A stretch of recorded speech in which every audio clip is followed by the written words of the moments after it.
Hello, my name is Diane Burrell, and this is my submission for discussion post number 3, part B, going over Zaretta Hammond's text, Culturally Responsive Teaching and the Brain, and how I'll be enhancing culturally responsive teaching in my future classroom. So first off, I want to read um, how she defines culturally responsive teaching. And she simply says that it is an educator's ability to recognize students' cultural displays of learning and meaning making and respond positively and constructively with teaching moves that use cultural knowledge as a scaffold to connect what the student knows to new concepts and content in order to promote effective information processing. So I think that her text is super informative and will definitely be useful when I start teaching. So something that I will keep with me for a long time, that I can utilize and will be beneficial in implementing in my own teaching. So first off, I'm going to go over um, the main takeaways.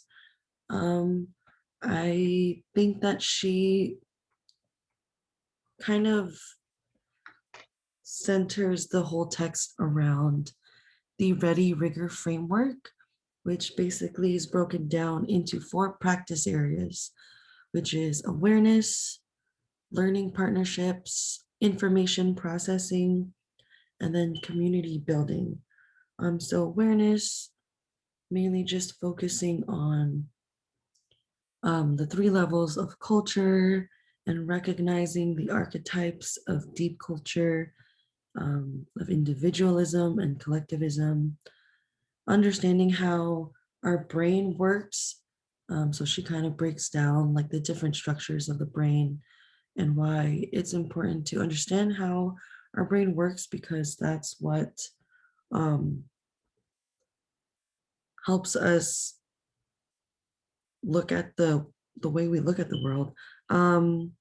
Recognizing what um, triggers our brain around race and culture. And then in learning partnerships, kind of just reframing the dynamic of student and teacher partnerships, taking responsibility to reduce the social emotional stress of students, um, balancing the way we care for our students and push them at the same time and help them cultivate a positive mindset and sense of self-efficacy. And then information processing, um, basically how we as educators will provide appropriate challenges to stimulate their brain growth and increase intellective capacity, connecting them to new content and culturally relevant examples, providing them opportunities to process the different content that I implement into teaching, and teaching them cognitive routines for their natural learning systems. And then lastly, community building, um, to kind of set the tone and create an environment that is intellectually and socially safe for learning, and making a space for them to voice how they feel, building classroom culture and learning around communal talk and task structures, um, using principles or restorative justice to manage conflicts and redirect negative behavior. So how can I enhance culturally responsive teaching in my future classroom? So first off, I have setting the tone. So just making sure that I create a space that is safe for my students, where they feel safe enough to be vulnerable and express how they feel.